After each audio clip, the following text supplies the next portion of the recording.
वक्रतुंड महाकाय सूर्यकोटि समप्रभा निर्विघ्नं कुरु देव सर्वकार्येषु सर्वदा सुंदरे सुंदरी सीता सुंदरे सुंदरी कथा सुंदरे सुंदरी वार्ता सुंदरे किं सुंदर कल कल कल कल कल कल कल करती हुई गंगा नदी बह रही है। कल सायंकाल की वेला में आप सुन रहे थे राजर्षि परीक्षित को 7 दिन में मरने का श्राप लगा हुआ है। बुरा नहीं मानो तो एक बात कहूं क्या, केवल राजर्षि परीक्षित को ही श्राप नहीं लगा, आपको हमको सबको 7 दिन का श्राप लगा हुआ है। 7 दिन के भीतर हम आप सब मरेंगे। 8वां दिन अलग से किसी के लिए नहीं बनता है, मरना पड़ेगा। 7 दिन के भीतर मरेंगे। रविवार से गिनो शनिवार तक 7 ही दिन है।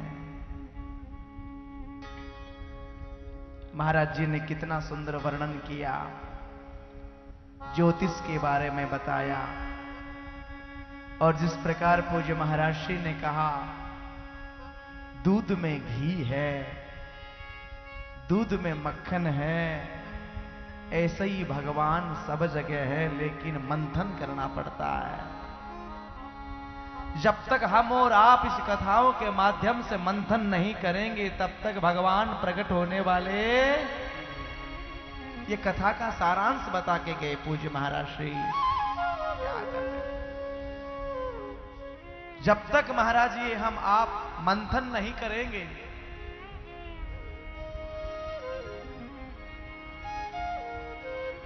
तब तक भगवान मिलने वाले नहीं हैं।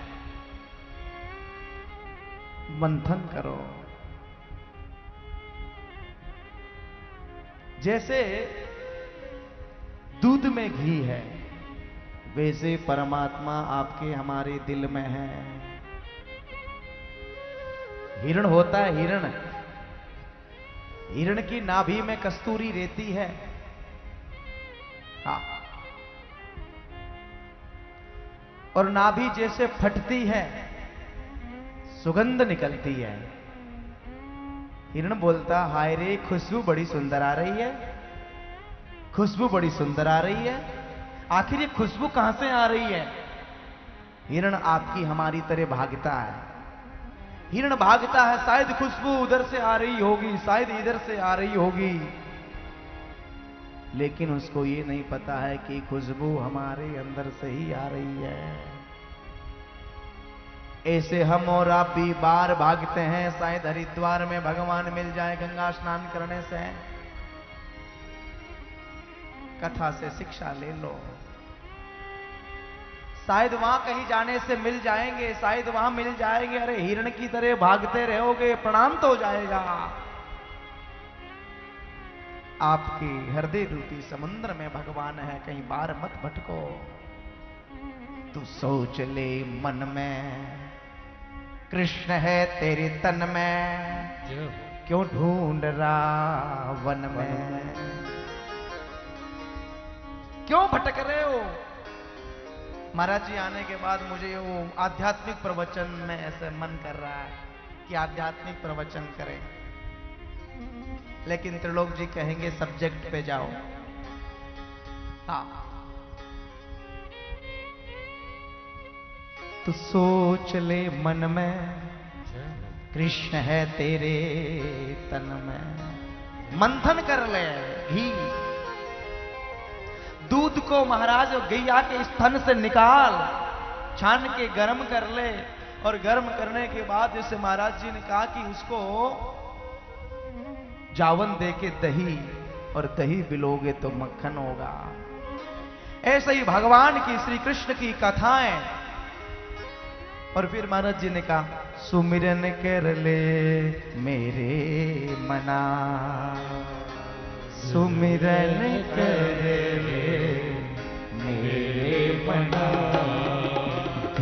सुमिरन कर ले मेरे मना। कितना सुंदर भाव बताया। हरि नाम बिना सुमिरन कर मेरे मना, बीती उम्र हरि भजन बिना सुमिरन कर।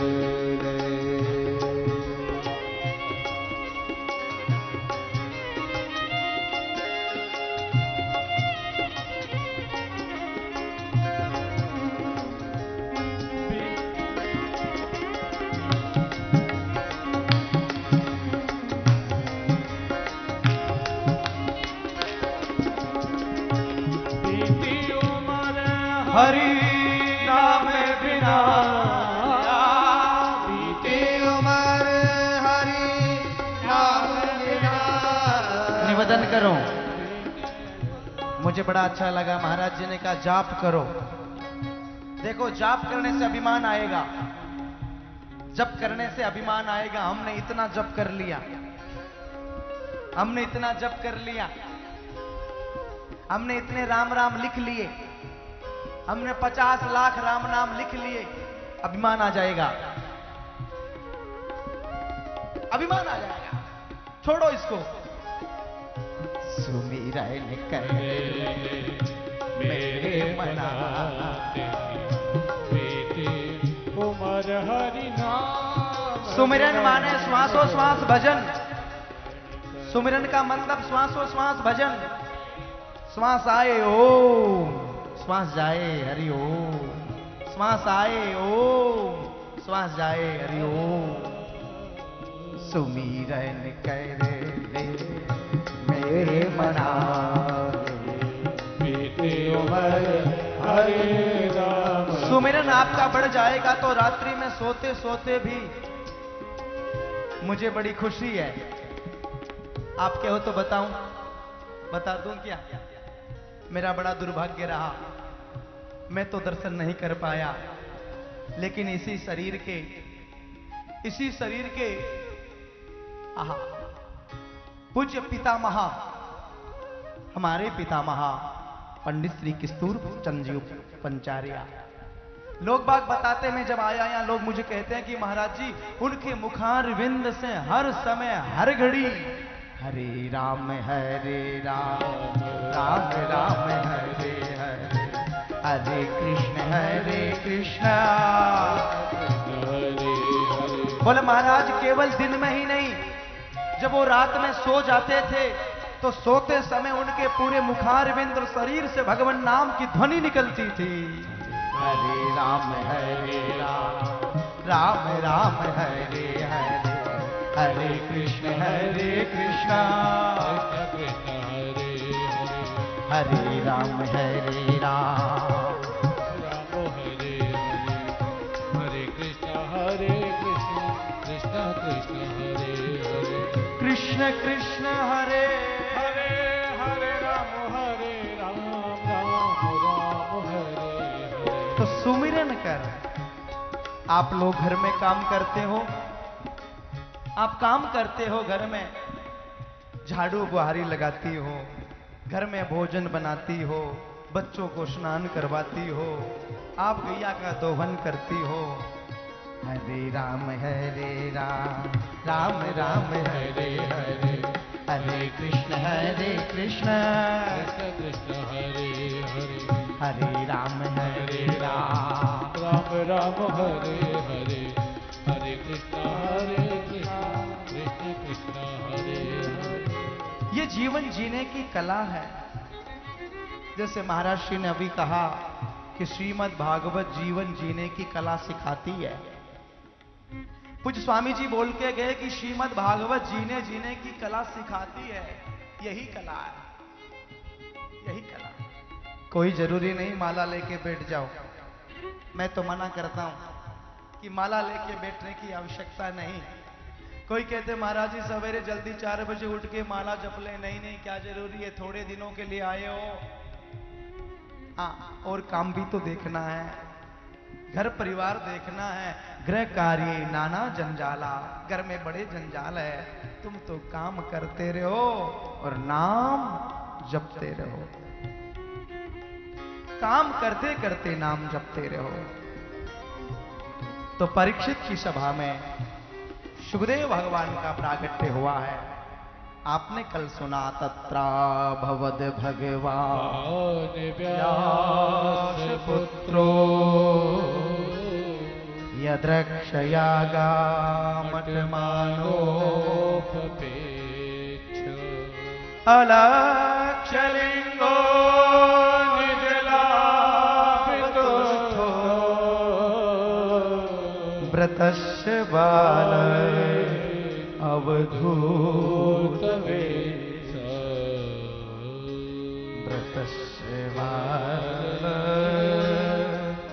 अवधूत वेश। अवधूत वेश के अंदर भगवान श्री सुखदेव परीक्षित की सभा में प्रकट होके आए हैं। अब आप कहोगे महाराज जी परीक्षित की सभा में सुखदेव आए होंगे तो उनके साथ में चेले चांटी भी आए होंगे, इतने बड़े महात्मा हैं। देखो, सुखदेव की सभा में ना तो कोई चेला है ना कोई चांटी है, अकेले है। अलक्ष्य लिंग हो, अकेले सुखदेव भगवान आए हैं। और राजा परीक्षित ने हाथ जोड़कर प्रणाम किया है। आप सभी भगवान सुखदेव को प्रणाम करो। सुखदेव पधारे हैं। परीक्षित ने कहा, आप जैसे महान योगेश्वर, आप जैसे महान पुरुष आज मेरी कुटिया में आए हैं। मैं परम पवित्र हो गया। आपका दर्शन करने मात्र से जीव के पाप भस्म हो जाते हैं। जब सुखदेव भगवान की ज्यादा बढ़ाई करने लगे परीक्षित, तो सामने संत बैठे थे। उन संतों ने कहा, ए परीक्षित राजा, तुझे पता है? बोल क्या? बोले ज्यादा इनकी बढ़ाई करेगा ना तो फिर ये चले जाएंगे। सुखदेव कैसे संत हैं,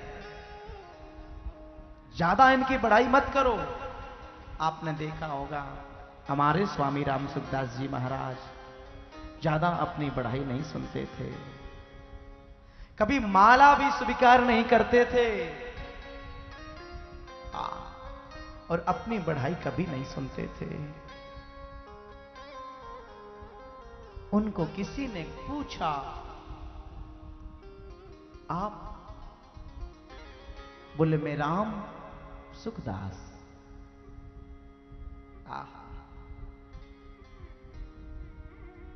मैं राम। और जो राम साक्षात जो आनंद स्वरूप है, जो सुख का सागर है, उस सुख के सागर का मैं दास हूं। कभी नहीं कहा कि मैं स्वामी हूं।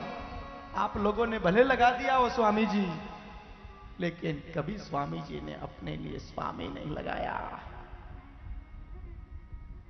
विचार कर, यही ठीक सुखदेव भगवान में है। संतों ने कहा, सुखदेव भगवान को आगे बढ़ाई अच्छी नहीं लगती, तुम बढ़ाई मत करो, बढ़ाई मत करो। और बढ़ाई यदि करी तो ये उठ के चल देंगे। उसी समय चरणों में वंदन किया और चरणों में वंदन करके प्रश्न किया है राजा ने क्या सुंदर प्रश्न किया। अतः प्रक्षामि संसिद्धि योगिनाम परमं गुरु पुरुषस्य यत् कार्य म्रियमाणा सर्वथा कि म्रियमाणस्य सर्वथा म्रियमाणस्य हे गुरुदेव, हम आपसे प्रश्न करते हैं। एक सटीक प्रश्न है, कितना अच्छा प्रश्न है, और ये प्रश्न पूरी समाज के लिए किया है। म्रियमाणस्य सर्वथा, समझ गए होंगे, जल्दी मरने वाले को क्या करना चाहिए। जल्दी मरने वाले को क्या करना चाहिए। जल्दी तो हम आप सब मरेंगे,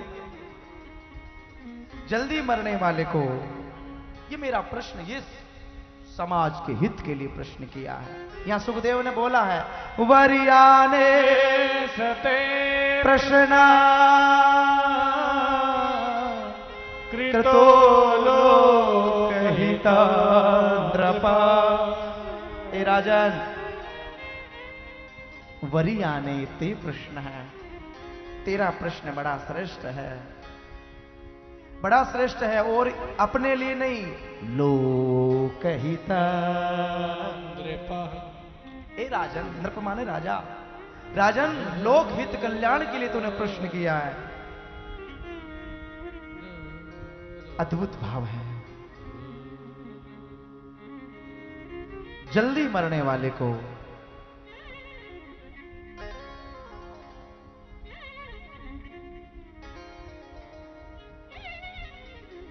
एक बात याद आ रही है, सुनाऊं क्या?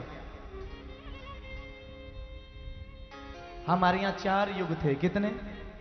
4। सतयुग, त्रेता, द्वापर, कलयुग। ऐसे ही है ना?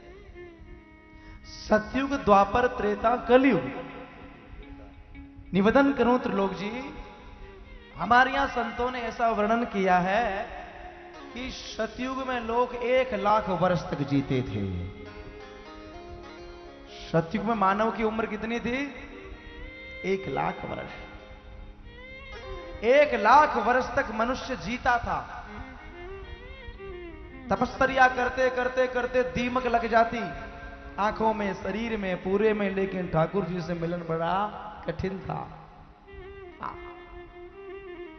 सतयुग के बाद में कौन सा युग आया? त्रेता युग। सतयुग में तपस्या करने का विचार था, तपस्या लोग करते थे। त्रेता में लोगों की उम्र रही 10,000 वर्षों तक। 1 शून्य कम होती जा रही है, नोट करना। सतयुग में 1,00,000, त्रेता में 10,000, 1 शून्य कम। त्रेता में लोग करते थे यज्ञ।